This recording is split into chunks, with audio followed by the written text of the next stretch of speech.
Good morning. Good morning. Good morning. Let me let everybody in our room. Hopefully, you're having a beautiful Wednesday. Hopefully, you are enjoying your morning. We're going to talk about love magic today, you guys. I'm very excited.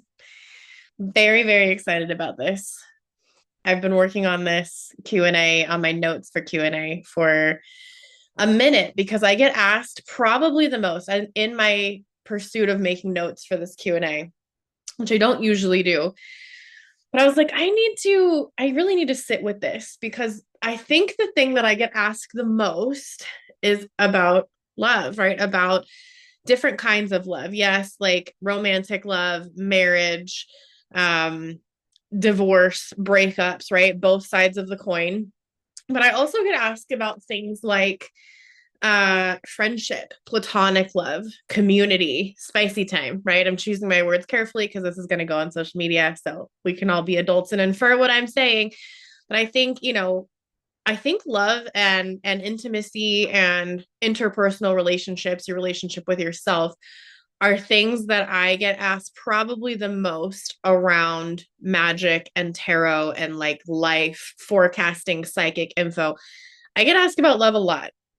Everybody wants to know about love. Everybody wants to know what's going on in their love life, what's possible in their love life, what spirit is doing with their love life, right?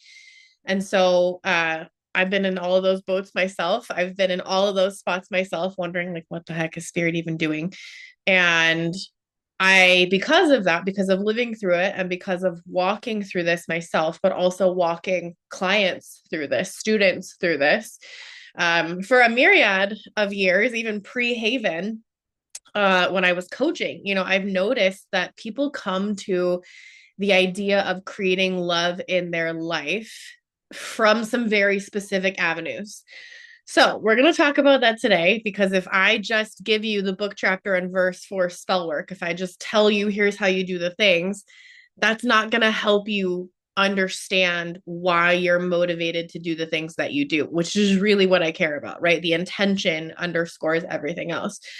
So, one of the things I want to talk about specifically around love magic, as I was sitting with this and preparing my notes, I was like, man, what do people come to me the most about? And what is the most common, consistent guidance that I give people in love readings, love uh, conversations? If I have a mentorship client that is focusing on love, love magic, what are the kind of textures of conversations that we have? And not surprisingly, we talk a lot about trust, right? So here's the thing about love magic as it relates to trust. If you enchant someone into loving you, which is absolutely possible. Love magic exists. You can absolutely put someone in a jar. You can absolutely mess with someone's consent. Like, is that magically possible? 100%. 100%. Why would we do that, right? The people that choose to do that, people that choose to act on love spells, typically want to enchant someone to love them, right? We're going to do a love spell. You like think about Hollywood or fairy tale love potion, right? If you drink this, you'll fall in love with me. Or it's even in Harry Potter, right? Like they blow a some sort of like glitter smoke or something, and she falls in love with Ron. If you enchant someone into loving you, which is possible, okay, you will have destroyed the very thing you wanted. I'm going to say that again. If you enchant someone into loving you, if you charm someone into loving you, if you don't honor their consent and you enchant them into loving you, you will destroy the very thing that you want. You will never be able to relax into that relationship. So for those of y'all who have ever had the experience of being in relationship, a romantic relationship with someone that you are pretty sure, but not 100% sure is cheating. Okay. Hopefully you can't relate to that, but there's a lot of people, if you're watching this, that you're like, yeah, I know. Think about that little thought of are they cheating? Every time they look at their phone, every time they're at the office late, every time they get home 5 minutes later than you expect, every time they're peeking at their phone but not letting you see it, every time you whatever, right? That's the thought that goes through your brain. Oh, they're cheating. Who are they talking to? Are they cheating? Are they cheating? Are they right? If you have suspect it, It's really hard to not see it. So my point here is that if you know you did spell work and you enchanted somebody to fall in love with you, you will always have your guard up. You will not be able to relax into that love because just like, are they cheating? Are they cheating? Are they cheating? You are not going to be able to trust if they actually love you, if they actually care, if they're actually choosing you. You're going to know I did spell work. Is that spell work? Is that spell work? Is that spell work? Or are they choosing me? Is that spell work? Is that spell work? Is that spell work? Or do they actually love me? You are never going to be able to relax into being loved. And so if you enchant somebody to love you, you are going to destroy the very thing you want, I would guess. Okay. Every tender moment, maybe not at the beginning, right? Because you're riding that NRE, which is poly speak for new relationship energy, right? When you're riding that wave of chemicals in your body, oh my gosh, this is my new person, da, da, da, right? Like everybody that's had a new friend is like that. Everybody that's had a new relationship, maybe not everybody, but most people can relate to that feeling, right? You start a new relationship and the vibes are vibing. Then you start to wonder, right? Every time you have a really deep, passionate moment, is that because they're choosing that with me?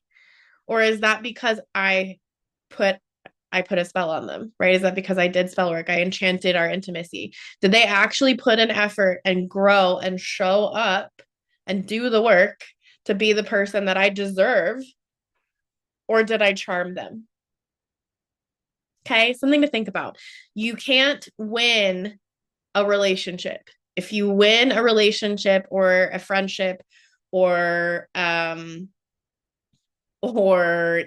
enchant somebody to fall in love with you or to have spicy time, right? To whatever, you can't relax into the relationship and that will end up eating you alive. I see it so freaking much, you guys. So many people come to me.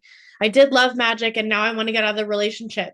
I did love magic and now I can never trust anything. I did love magic and now I have wicked anxiety. Yeah. Yeah. So there is a way to do love magic that won't create that circumstance. But we've got to talk through some other things first.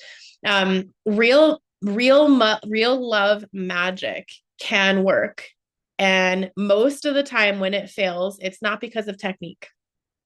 It's not because of technique. It's because of what you're trying to do. You're trying to force someone else's consent. You're trying to force time. You're trying to force magnetism. You're trying to work opposite energy of what is there before undoing what is in resistance. Okay. If you've done any work at Haven, if you're on the Witchcraft for Anti-Fascists download, you know what this means. Okay. We have the triangle, which represents the three forces of creation. You have to destroy what is existing before you can create something new. So a lot of people will just decide, oh, I want that man, I want that woman, I want that human. And they will put forth spell work and effort without ever looking at who's creating the spell and what they actually want. So it's not really about technique. It's about what are you actually trying to create. So we're going to talk about love magic that actually works. We're going to talk about how to change the target of your spell work, because I will tell you, making someone else the target is usually not the most appropriate. Okay. So we're going to talk about love versus attachment before we get into spell work. The core distinction between these is that love is wanting someone's highest good, even if it doesn't include you. Okay. Wanting someone's highest good, even if that doesn't include you. Attachment is wanting someone's presence, regardless of whether it's good for either of you. I don't care if it's good for you. I just want it. That's the energy. Attachment energy is the energy that you move from when you're like, I'm putting him in a jar and he's going to propose. We're going to meet, we're going to date, he's going to propose. I'm putting her in a jar and she's going to be my bestie. Where is your consideration of the other person? Have you asked what they want? Have you gotten their consent? Have you acknowledged that they have autonomy and sovereignty? Probably not if you're operating from attachment, right? Most people confuse the grip of attachment for the depth of love. Love actually doesn't involve ownership. Love actually will co-sign someone's autonomy.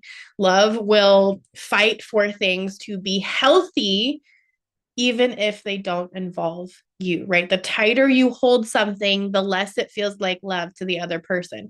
When you show up wanting to do spell work to trap somebody in a jar or to force an outcome, my love, that's attachment. That's not love. So here's some examples. I wrote some down for you that I see commonly because this happens all the time. And I've done these, right? Like we all grow, we all have seasons that we've lived through, that we've grown through. I'm speaking on this from a lived experience. Okay. I've dated a lot of people. I have had two husbands. I have children who are old enough to be dating. Okay. I've seen this from a lot of angles. I also coach and teach a lot of humans who love. So things that I see often is like checking the person that we're going to call them the target, right? The person that you would put on a love spell, whether that's somebody that is currently in relationship with you or somebody that you're trying to pull into relationship with you. We're going to call them the target. They're the focus of your spell. Okay. Checking their location, checking their social media constantly. That is attachment. That's not love. You're operating from anxiety. You're operating from panic. You're operating from high chest breathing, right? You're operating from that space inside you that is not well regulated, that is not grounded, that is not rested, that is not calm, right? You're operating from grippy, grabby energy. Another one that I see is when your partner goes out, do you text them every hour? Do you check in with them all the time? Out with whoever, out doing whatever. I don't care if it's friends. I don't care if it's another partner. I don't care if it's late at work. Are you blowing their shit up? Are you blowing their shit up? That's attachment. Okay. Staying in a relationship that's hurting both of you because you can't let go. That's attachment. That's not caring what's best for the other person. That's not caring what's best for you. That's not very kind to you or kind to them. That's attachment. Ending something because it's not serving either person's growth is love. Hey, I love you, and this is not helping either of us grow. This is not healthy. That's love. I want you to thrive, and I want to be part of it if that works for both of us. That's love. Versus, I can't live without you. That's attachment. Do you see how one opens space for you both or all to show up? And the other is so constricting and tightening and controlling and manipulative, right? So, diagnostic question you can ask yourself if you're sitting watching this and you're like, I want to do love magic. Are you trying to love this person or possess this person? Are you trying to love them or possess them, grab them, have them, control them? You trying to love them or possess them? So how does this pattern show up, right? Because these things don't just come from nowhere. When we are living and we see relationships and we are in all kinds of different connections with all different kinds of people over the course of our life, we start to see patterns. How do you think our patterns in relationship show up? They show up in our family, right? They show up in formative years. They show up as we learn how to have relationships. We grow our emotional maturity, our interpersonal skills. We grow and we learn over time. We learn over our life and through relationships that teach us lessons, how we can connect with everybody else. Nobody taught us to control love. We learned it. Nobody inherently comes out of the womb knowing how to control love. We learn it through experience. So, what do you think love looked like in action growing up? Take a second and just think about this. This is not a question that I need the answer to, but think about what did love look like in action growing up? Were the people around you, caregivers, maybe parents, it could be friends in school age, it could be your teenage crew that you hang out with, or hung out with on the weekends, hung out with after school. It could be college buddies, right? Look over your whole period of life from infancy till now. What did love in action look like growing up? And who did you have to be to receive it? We're getting deep today because this is what I talk about when I talk about love magic and consult with people. Someone will come to me like, I want to, I want this guy and he's not answering my phone calls and I need to put him in a jar so that he'll answer me. Or I need to put him in spell work so he'll answer me. I need to whatever. Okay, well, let's look at that. Why is your immediate intention to control? Why are we not respecting his boundary? Well, look at where that comes from. Why are you not respecting yourself enough to see that he doesn't want to talk to you? Why are you chasing unavailable people?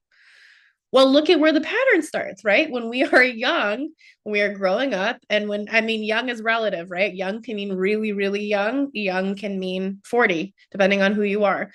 Um, what did love look like as you are growing? What has love looked like in action? And who did you have to be to receive it? Because that will tell you a lot about the base that you operate from when you're doing love magic. What would happen when you stopped performing? You had to be this version of this person to receive love. Maybe you had to be perfect. Maybe you had to be really smart. Maybe you had to be really quiet. Maybe your parents were like the, speak when spoken to generation, and you were like, I have to keep my shit in a box. I can't share my feelings. I can't tell anybody anything. I have to be very perfect and precise, right? Like that'll show up in your love. If you had parents or caregivers or people growing up, authority figures, teachers that let you just fucking zero boundaries. They just let you do whatever you wanted, right? And you didn't know how to hear a no and respect it.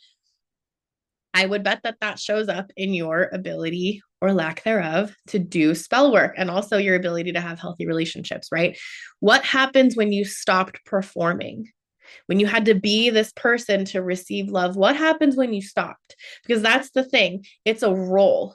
It's a role that we adopted, learning, oh, when I am X, I get love. For this person, when I am funny, I get attention. For this person, when I am tender and open and hold space, I get intimacy. For this person, when I am quiet, I receive attention, right? You learn how to adopt those roles.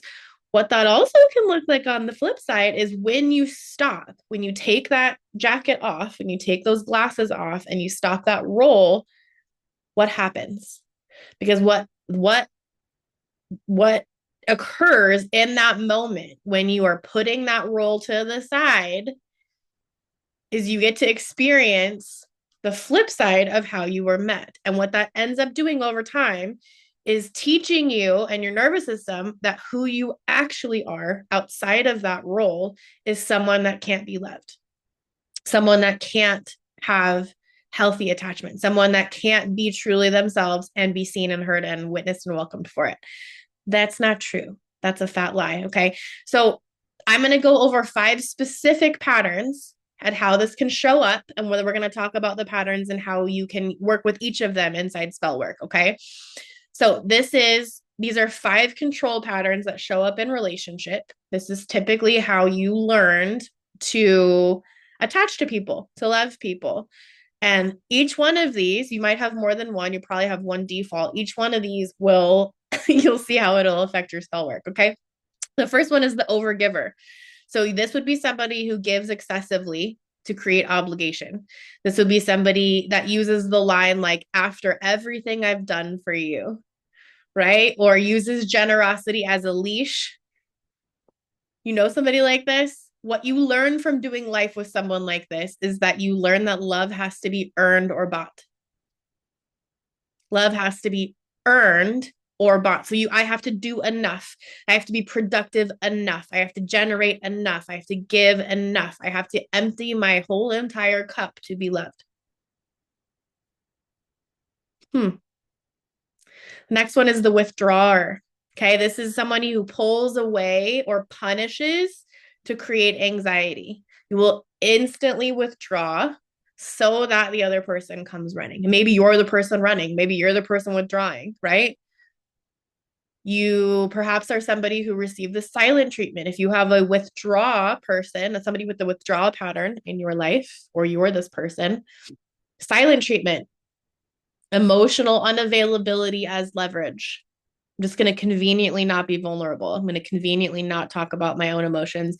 I'm going to, when you need something, I'm going to withdraw just a little bit to make you anxious. Maybe I just won't be the one that texts first, right? Maybe I'll do spell work to create distance so you miss me. That's literally something someone asked. Okay. These examples don't come from nowhere. What this creates is what this teaches somebody in relationship with a withdrawer is that absence creates value. You learn that absence creates value. If I can just be a little bit missing, that will add value to my relationship. Nope. Nope. Just like love doesn't have to be earned or bought, absence does not create value. Okay. Next one is the monitor. This is someone who surveils, who checks up, who needs constant information. You're the one refreshing your partner's location all the freaking time. I don't even have my partner's location, and he does not have mine. Okay. If you are a monitor, you are the one that's doing the interrogation when your person gets home. Where were you? Who were you with? Let me see your phone. You're confusing vigilance with care. This is not, hey, I was worried about you. You said you were going to be home at 6. It's 9:30. I called to check on you and you didn't answer your phone. Are you okay? That's different than where were you? You didn't answer my 47 text messages. You said you were at work dinner. Were you actually at work dinner? That's not caring. That's controlling. And the learned behavior there is if I stop watching bad things happen. If I'm not hyper vigilant, if I'm not watching everything happen, bad things are going to happen. So those are people who come to me looking for truth revealing spells. Well, I don't know what's going on. I just need to see what's happening. Let's back up a second. Why can't you trust your partner? Okay. This is important information for you to be tracking in your body. The next one is the tester. This is somebody who in love creates situations to test loyalty, love or relationship or friendship. So they would say things like, if you really loved me, you would take care of this. If you really loved me, you would make sure this happens. If you really loved me, they set hoops for people to jump through. Maybe you know somebody like this. The lesson here, you come to the pattern of the tester by learning that love needs to be constantly proven. You can't relax in it. There's constant achievement. There's no ability to relax. Maybe somebody was on the other side of this and had this pattern and they kept setting up hoops for you to jump through. Well, if you really loved me, you would do this. What?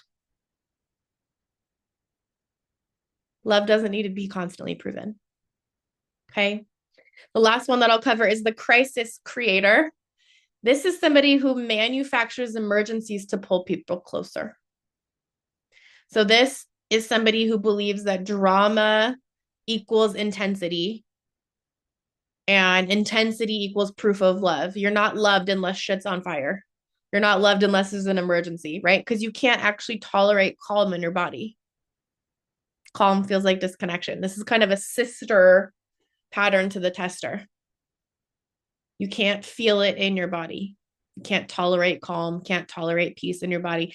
So what this pattern comes from the behavior of if I get attention, there has to be a crisis. Crisis is the only time I get attention. Therefore, I must create a crisis. We all know that person that always something's on fire. Always, always. With those kinds of people who come to me for spell work, they want to use baneful magic to teach somebody a lesson so that they come back, which is flawed logic. Okay, so the 5 patterns we talked about, the overgiver, the withdrawer, the monitor, the tester, and the crisis creator. Take a second and make a note internally. This is just for you. Which one of those made you cringe the most? Which one of those made you cringe the most? Most people have a secondary and a primary, like I told you. And no shame. These were developed for survival reasons, right? We have coping mechanisms because that's how we survive. So if you learn one of these early and that's the pattern you've been using to relate to other people, it's going to show up in your spell work. It's going to, because you're the one doing it, right? Survival strategies become sabotage when the danger has passed. When you look at how you've been operating in relationship and you choose to move forward through your life, know that you don't have to always respond in relationship the same way. Thank goodness we can grow and heal. That's part of being human, right? We can change. Love that. Yay for behavior modification. Let's talk about the body piece. So, this is the unsexy foundation that nobody's teaching when they teach love magic. And it actually isn't that unsexy, but comparatively, right? When we have people that want to know about, I don't know, romance and chocolate love potion, which I actually have a recipe for. No one really talks about how to feel a yes and no in your own body, what consent actually feels like. So I will tell you that you're going to struggle with love magic. You're going to struggle with doing love magic if you can't feel your own yes and no. How can you respect someone else's yes and no if you can't feel your own, right? This is the pre-magic work that makes everything else possible. So think of a time when you said yes and you meant no. Maybe you agreed to plans that you didn't want. Maybe you said, I'm fine when you actually weren't. Maybe you let something slide that actually really bothered you and you chose not to speak up, right? What did your body do in that moment?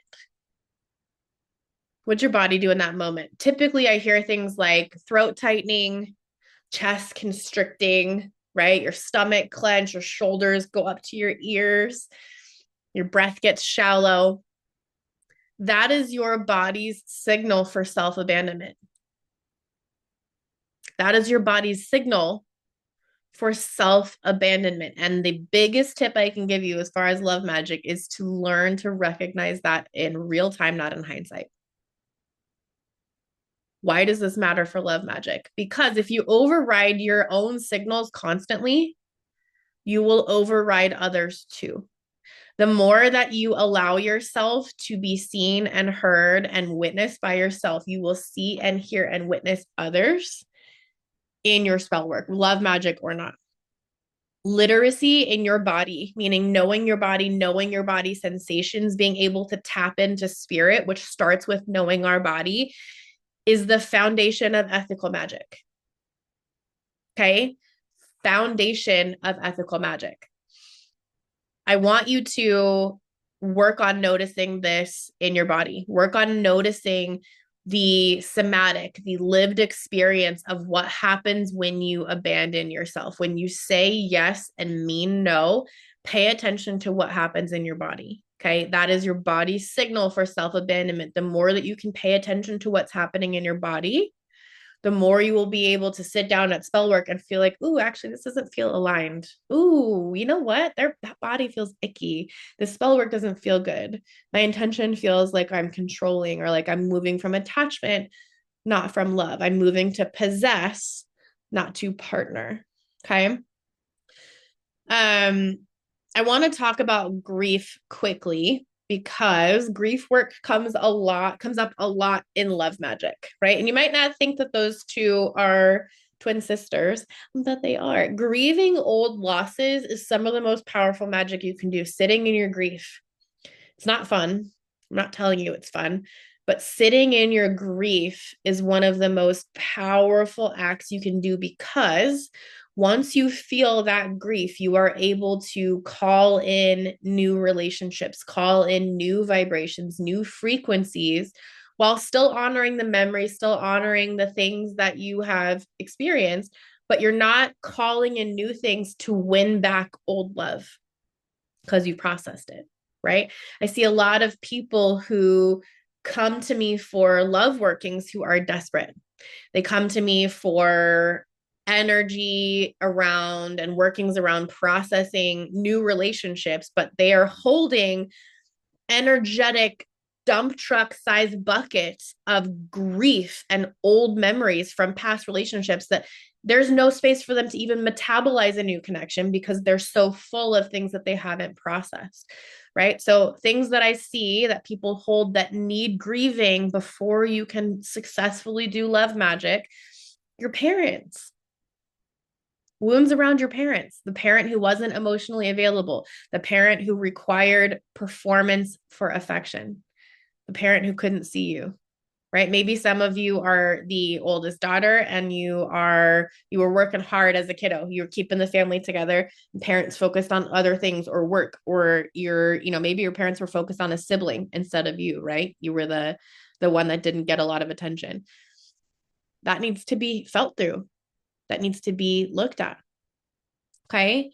The first heartbreak, the one that taught you that love wasn't safe, you might need to grieve that. You might need to grieve the fact that people have left, process the feelings of you might not feel like you're enough, right? That first big heartbreak, if you haven't processed that, you will continue to do magic to pull in people that replace the feelings that that first relationship brought to you. I promise. I see it all the time. You might need to grieve old versions of yourself. Okay. You might need to grieve the versions of you who are no longer running the show. The versions of you that believed love could be simple before you had to learn to protect yourself. That's a hard one. You might need to grieve the relationship you wanted, the one that you didn't have work out, that you wanted to have work out, but that didn't work out. Okay. Because what you're doing is you will try to win that love back in every connection that you create through your magic.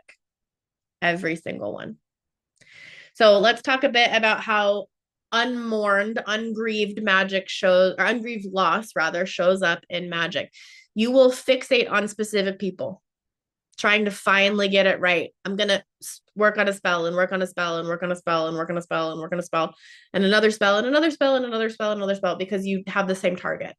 Okay. You're just going to keep fixating on certain people.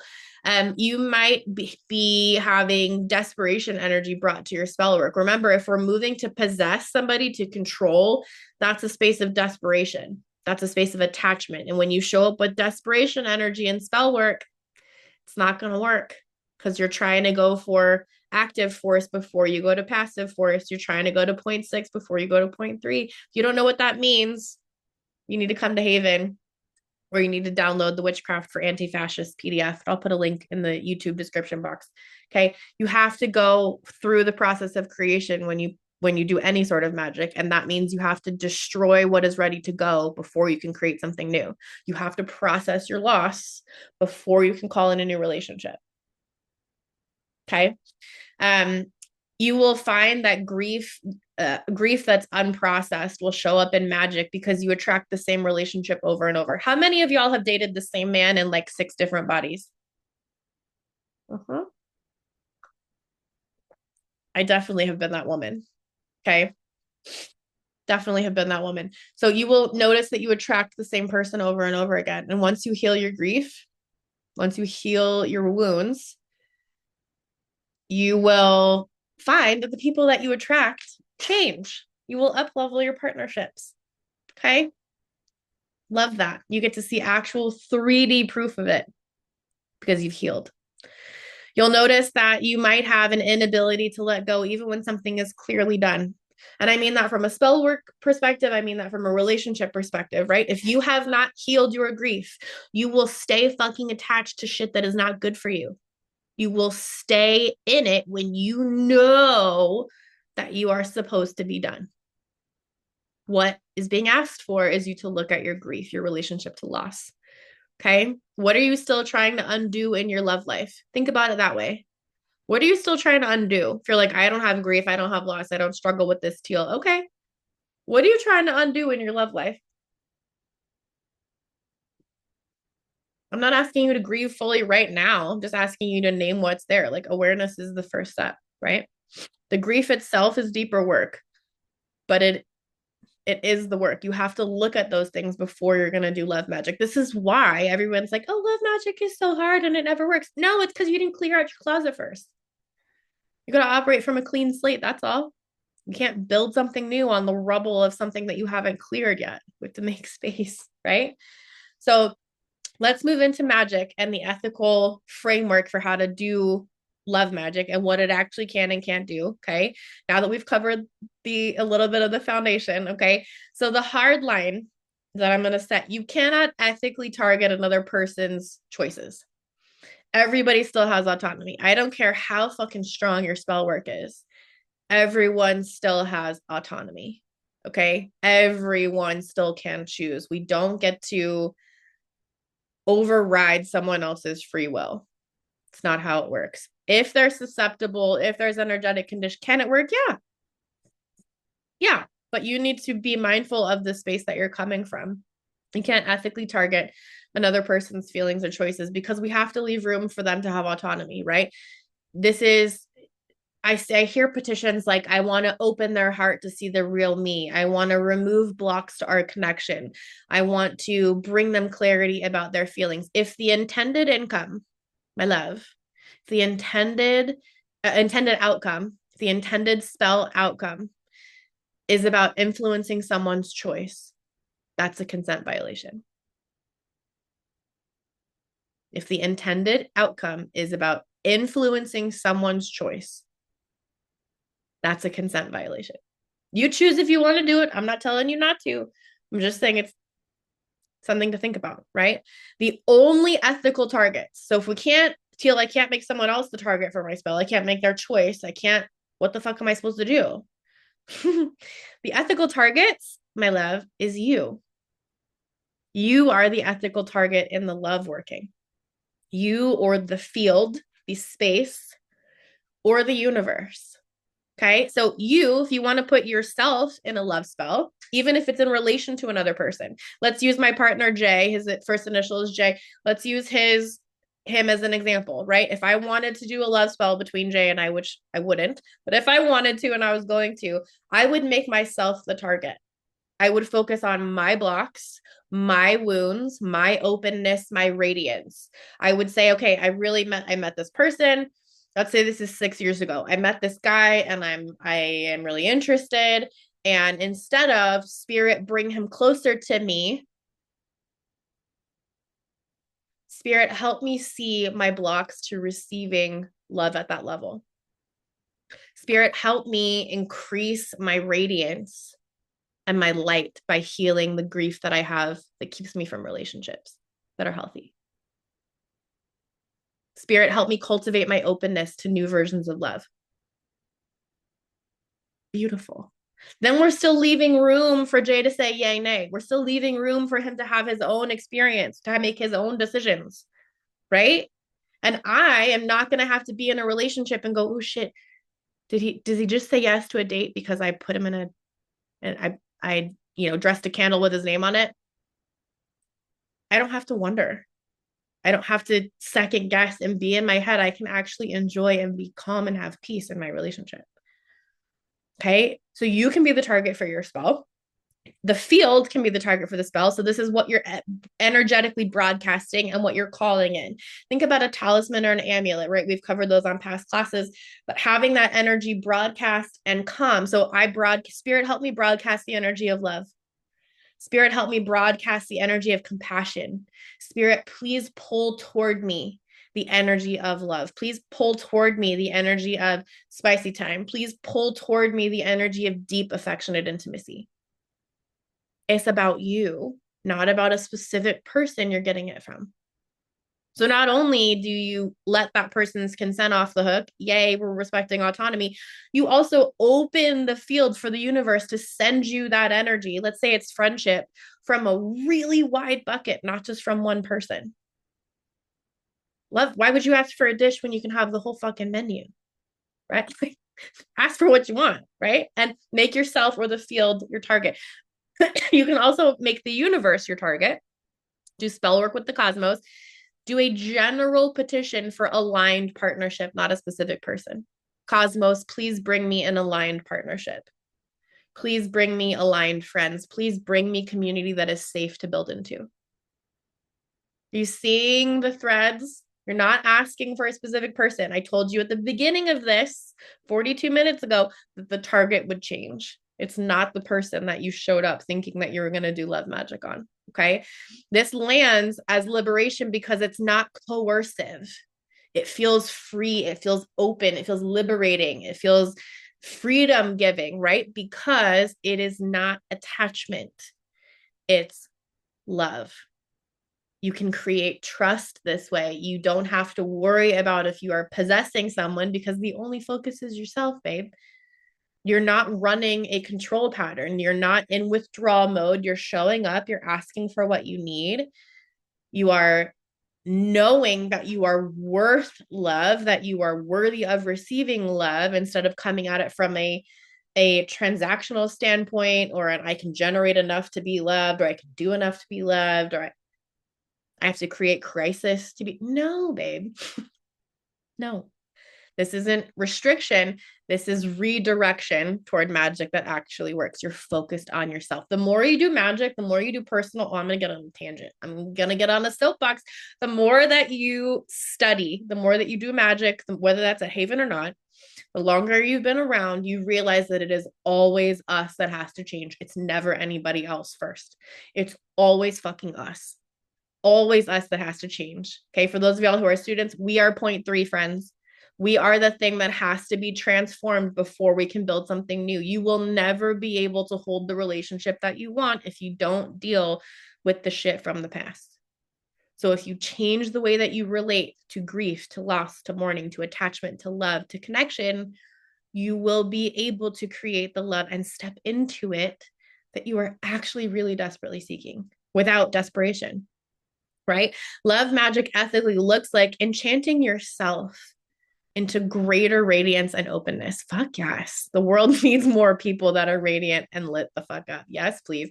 It looks like clearing your own blocks to receiving love. Maybe it looks like calling in a therapist, coach, community. Maybe it looks like some therapeutic support, right? It looks like therapy or psychiatry. Maybe it looks like going to counseling and working on some childhood patterns.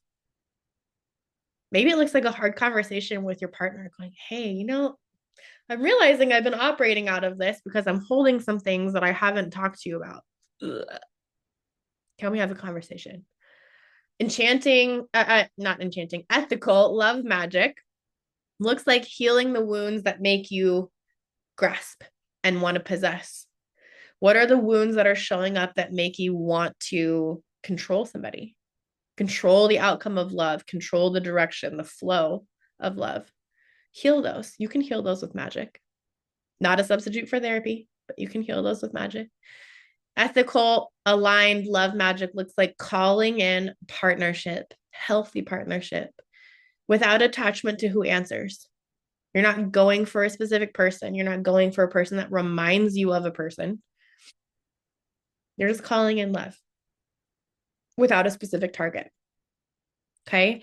This is doing spell work from overflow instead of lack. This is from abundance, not scarcity. Can you feel that difference when you are operating in the field where you know everything is possible and anything that you fucking want, you can have, versus I have to go get this one person. I have to go retrieve the relationship that I had with them. I have to have that same exact relationship in the next people.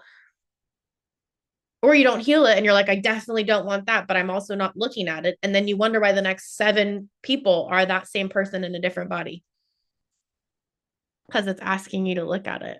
Okay. Let's look at the other side of this work. What's on the other side of the work? If you can look at your shit, if you can actually operate not from those patterns that we talked about, what does that look like? How does your life change if you can sink your teeth into this? Okay. You will stop bracing for abandonment from yourself and from everybody else. That moment when you say yes and mean no, and you have that constriction and that throat tightening and the ooh, what the fuck moments, right? That's abandonment. You will stop bracing for it. The background hum that you have of waiting for the other shoe to drop, that goes away. You can be present with moments of connection instead of mentally rehearsing how it will end or how they're going to leave or if they're going to duck out. You can be. You stop bracing for abandonment. You will actually enjoy being loved. You'll actually enjoy it. Instead of analyzing, instead of doubting, testing, waiting for it to disappear, you'll actually enjoy it. Actually have a good time. Compliments will land. Care doesn't feel suspicious. You can relax into being somebody's person and just be. You can let people leave. This is a big one. Not because you don't care. The work actually makes you softer, not harder. But you will let people leave because you understand that someone choosing to go is information, not a verdict on your worth. It's just information. You can discover that you will survive heartbreak, that it makes you braver, not more guarded, right? Them choosing to peace out is just info. Okay. If you can master these things, you become safe to love. You become a safe person to love when someone doesn't need to control you, when someone doesn't need constant reassurance, when you don't punish your partner for having their own life. People can actually relax with you. You're not controlling. You're not doing the like, look at my location, look at your location, or you're, calling 87 times when they're 12 minutes late. They can actually relax around you. Not only can you like receive love and enjoy it, you're a lot nicer of a person to be around. You're a lot safer of a person to be in relationship with, right? The very thing you were trying to control through force, put him in a jar, becomes available through space, through its absence. The last thing that I'll touch here is that you know that you'll be okay either way. So many people come to me for love spell work and they're like hell bent on one specific target. And the thing that they don't name, the thing that they don't say is that if I don't have them, life's over. If I don't XYZ, if I don't know what happened, if I'm not friends with them, if I'm not still married to them, if I don't have a husband, if I don't have a wife, if I don't like, life's over. That's the vibe, right? When you heal the grief and the attachment that's underneath, you heal the pattern that you've been operating out of that shows up when you do love magic. You are okay either way. You're okay partnered, you're okay single, chosen or not. You have an unshakable foundation that isn't dependent on another person's presence. You get to be you. It's that feeling of calm, grounded rootedness in your body. This is not detachment. Okay. This is deep security that lets you love fully without grasping. So you probably showed up today, coming to love magic class to learn how to get chosen. How do I choose? How do I get chosen? How do I manifest what I want? How do I pull that person into my life? How do I create the relationship, right? You're leaving with a path to becoming someone that a person would choose. That's the real magic. Okay. We covered a lot of things today, but we didn't have time for enchanting yourself, spell work to enchant yourself. We didn't have time for distinguishing intuition versus anxiety, something that I actually cover a lot in semester. We didn't have time to go through love magic on a particular personalized perspective. So I gave you ideas for how to work yourself into spell work, how to create ethical kinds of love magic with yourself. Okay. And if you have something, I'm going to put a link in the chat. If you have a desire to know more about personally how things are showing up in your life, in your spell work, in your love, relationships, friendships, connections, self-love, self-appreciation, community, all of that. There's only 3 dates left in February, but I have a bunch of dates left in March for a love-focused tarot reading. I'm going to put a link in the chat. If you're watching this on the replay, I will put the link in the description box for y'all to be able to click. There are a handful of days, and there's 3 days left in February for these. They're an hour long. They are a love-based tarot reading, and we will go over the same things I covered today in a little bit. We'll cover like patterns, we'll cover past things, and then we'll go forward and say like, okay, what does this person need to focus on? What is spirit asking you to learn? What boundaries is spirit asking you to put up around love and around love magic and around relationships. Maybe you come wanting to know information about spicy time, and spirit's like, go study this area of, go find tantra, go study tantra, go look at the Kama Sutra, go look at power dynamics, go look at celibacy, right? Maybe they call you to a specific thing. What do you need to learn? They're going to tell you exactly what you need to do. We'll go over in your tarot reading, what are your next steps? Maybe that's therapy. Maybe that is sitting outside and writing yourself love letters once a week. Maybe that, I mean, who knows? Spirit has a lot of creative ideas, right? In your reading, we will go over the step by step that you need. We'll go over what it looks like, just like I did today. Get a picture of the future. Does that mean a person is coming? Does that mean a breakup is necessary? Does that mean that you heal this pattern and it shows up in ways that you might not even realize? Because pro tip, how you do one thing is how you do everything. So if you are somebody who operates from that crisis mode in relationships, I bet that you operate in that crisis mode at work. I bet that you operate in that crisis mode in your house. I bet that you operate in that crisis mode in your finances, right? That is how you do one thing is how you do everything. So that's good, because it means if you can heal this pattern, it will also heal in triplicate. It'll heal in all those other areas too, right? Heal at once, your body and your mind and your heart and your soul will up level. So we will go through what it looks like when you heal that, getting a little bit of the vision of the future. We will look at the journey to healing. What does the journey look like? When you know where you're going, you can know what, and you know where you started, then we can plan out the journey and say, okay, how do I get from here where I'm at this moment, wondering if I need to break up, wondering if I'm going to ever find my partner or my spouse, wondering how I do love magic, wondering if I should just fucking enchant myself. You should. How do I navigate between here and there? We're going to get you, Spirit's going to give you exactly the step by step to be able to do that. Okay. Readings are all channeled. They are all recorded. They are all done via Zoom. So you get a recording right after session. It takes like 15 minutes for it to bounce and process. And then I just send you a link to download it. Super simple. The link is in the chat if you want to book a reading. These are the love readings that I have available are for any kind of love. So platonic love, friendship, self-love, intimacy, spicy, marriage, dating, polyamory. I have clients all over all of the spectrum. So it's not about me being able to relate to your situation, because honestly, I step aside when I read. It's about you being able to connect with spirit around the questions that you have around love, your particular patterning, the things that you need to heal in order to create the love that you want. Okay. We have a few minutes for questions. If you have any questions, put them in the chat for me and we will go through them. They can be specific or not. That's fine. Let's see here. Yeah, you guys, I mean, you came for love spells and you got a mirror. That's always how the magic works, right? When we talk about the process of creation at Haven, which is something that I teach in our foundation class, which is called Semester. It's 13 weeks long. It gives you the foundation that you need to move forward in any kind of magic. We cover everything from cleansing to protection to color magic to spell work to alchemy, all of it.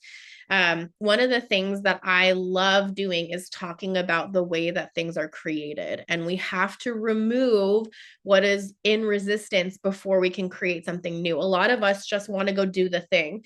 And we don't realize that we have backpacks full of grief or backpacks full of trauma or backpacks full of things that are keeping us from being able to create those new experiences. So this comes into that as well. If that's something that resonates with you, you will love work at Haven, because I teach it in every class. Somebody says, favorite ways to integrate self-care into your spell work. I love that. So for me, I'm a Pisces. And so I am somebody who loves the dreamy, the intuitive. Like, I mean, obviously I run a fucking witch school, obviously. But like for me, I love the dreamy, watery, intuitive vibes. So for me, the tools that I use when I'm doing spell work, I want to feel really good. The person that asked this, actually, they sent me an opalite star that I keep on my desk next to an opalite elephant, right? So I like the cute, dreamy, ethereal things around when I'm doing spell work. The cards that I read from on my Facebook reading yesterday, they're like gorgeous, almost Piscean imagery, very like watery, very intuitive, very dreamy. So for me, the way that that shows up I take care of myself by keeping tools around that I really love using. I keep tools around that feel really good, that are really well connected for me.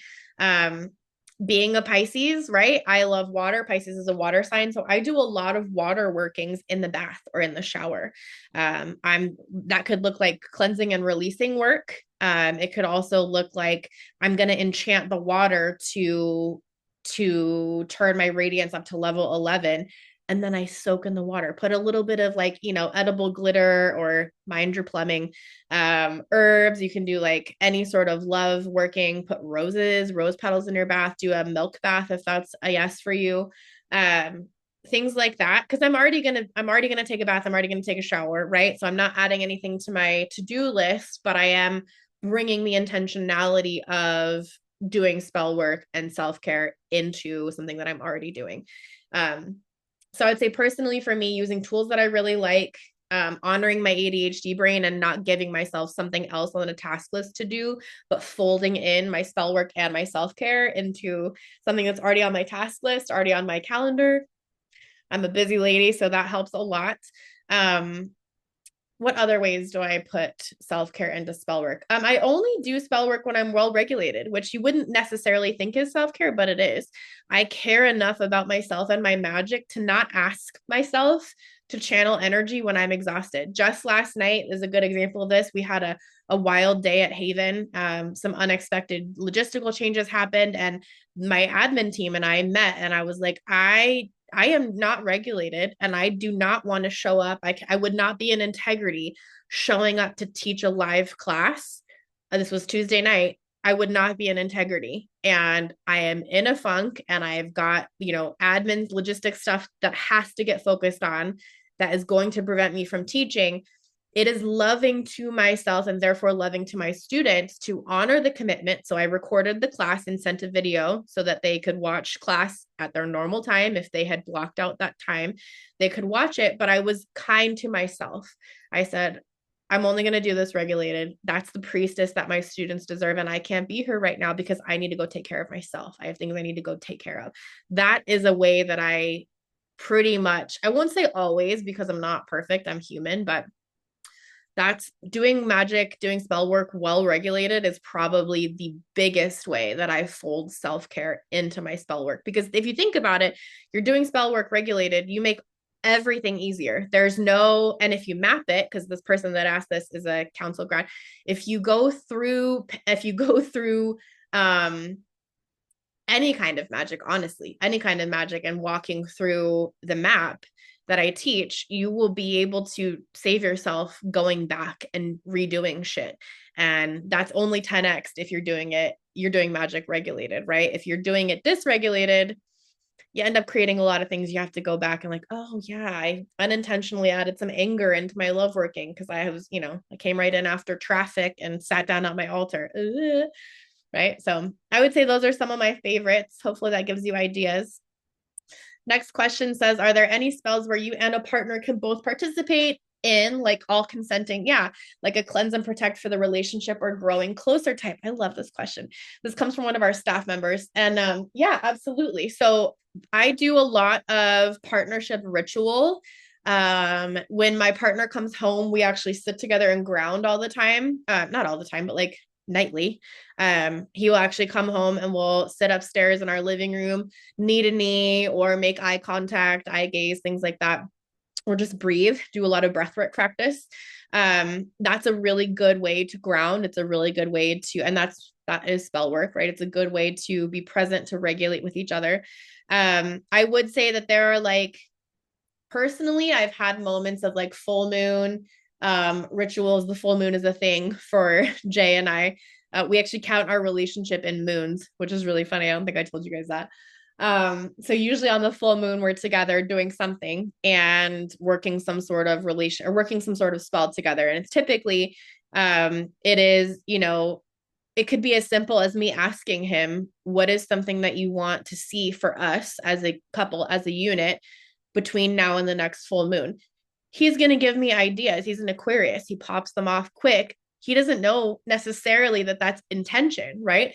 But he'll give me 3 ideas and I'll guide him to, okay, which one of those do you think is that you want the most? Which one of those do you think is the most able to happen in the next 4 weeks? Again, we're both dreamers, so we're used to like, maybe that, not that we want to go to Belize in the next 4 weeks, right? Unprompted, but like, how do we make sure it's actually attainable, right?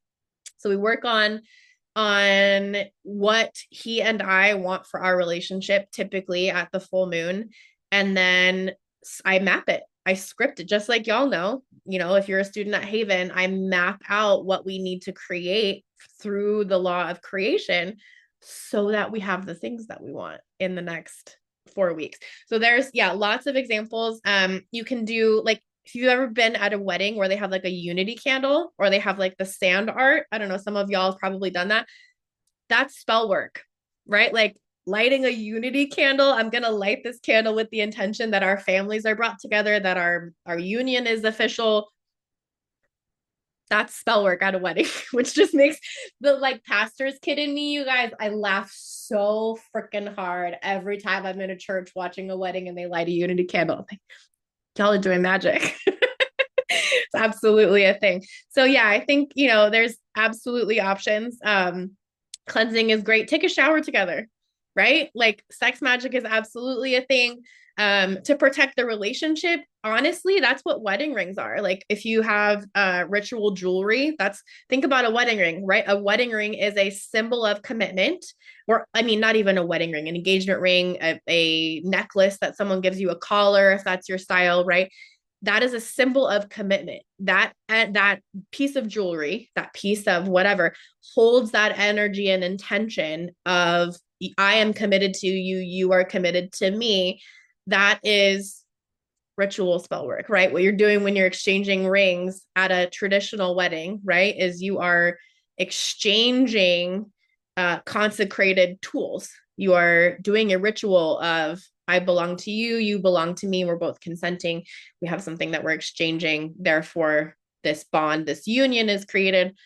Like there are very, very formal examples of this. There are simple examples of this, like take a bath together, right? Or give your partner trade massages, give your partner a massage. And as you're rubbing their body, push intention through your hands into their body that they would feel vital and lit up and radiant, right? Maybe it has nothing to do with you. You're just giving their body attention and love and energy. Love that. And then if you want to use like, no one can ask this, if you want to use like enchanted lotion or body oil that has herbs in it, do you, boo? Love that. Hopefully that gives you some examples. Cancer recommendations. So Cancer, meaning the astro sign. Cancer is also a water sign, right? So we have Cancer, Scorpio, and Pisces are our water signs in the I almost said in the tarot, in the zodiac. Cancer people are very, that's funny, I'm looking at a crab on the back of this tarot card, which is Cancer's symbol. Cancerian people are very nurturing. You're very much about your environment. You're very nesty, right? So you think about like having a soft landing. I like coming home to a clean house after I've been traveling. That's a Cancerian thing, right? Like I love having my house, my nest feel really homey. So I would say, if you're doing something that's a spell, you're working self-care into your spell and you are a Cancer, you're a fellow water sign, any of the things I mentioned for Pisces are probably going to be applicable if you're a water sign, if you're a Cancer or a Scorpio. For Cancer specifically though, I would say, what are the ways that you can make your environment more nourishing to yourself? Maybe you need more blankets. Maybe you need silence, right? I just did a reading about this yesterday. This came up in a collective reading on Facebook, that your environment that you're in on a daily basis needs to match the life that you want to create. So if you are like queen of solitude and you're trying to be like little miss regulated, and I'm saying that like as a as a title, not as a patronizing thing, like I want to be a little misregulated, right? And if I'm in a city or a buzzy house or an office that is just non fucking stop enough that I have to wear headphones all the time and I'm annoyed, my environment is creating a baseline of annoyance for me. If I go from that point and do spell work, I'm going to have an issue, right? Because I'm not clear in my body. So really be mindful, especially if you are like a Cancer, Taurus, this also is applicable to you. And I would say, honestly, I would say the other, the other earth signs too, Virgo and Capricorn. Pay attention to your environment, really pay attention to the things that are around you, Cancer people, Cancerian, that feel good, right? You want to feel nourished. You want to feel emotionally well balanced. You want to feel um, able to ebb and flow, right? For Cancerian peeps, you want to feel safe in your environment. So think about what you could add to the space where you're doing spell work that would help you feel safe. Person that asked this has a phenomenal altar, has lots of living plants on their altar. So not surprised at the energy that is popping up for you and environments right now. But yeah, um, keep your environment nourishing, keep your environment nurturing as a Cancer, and you will find that you probably have more success and less resistance to doing spell work. Your rings are tattooed. That's awesome. That's awesome. Awesome. I love that. Um, yeah, and then our Cancerian friend says that all tracks. Yeah, the cold is killing me, but I desperately want to go to the beach and see the slushy shores. Yeah.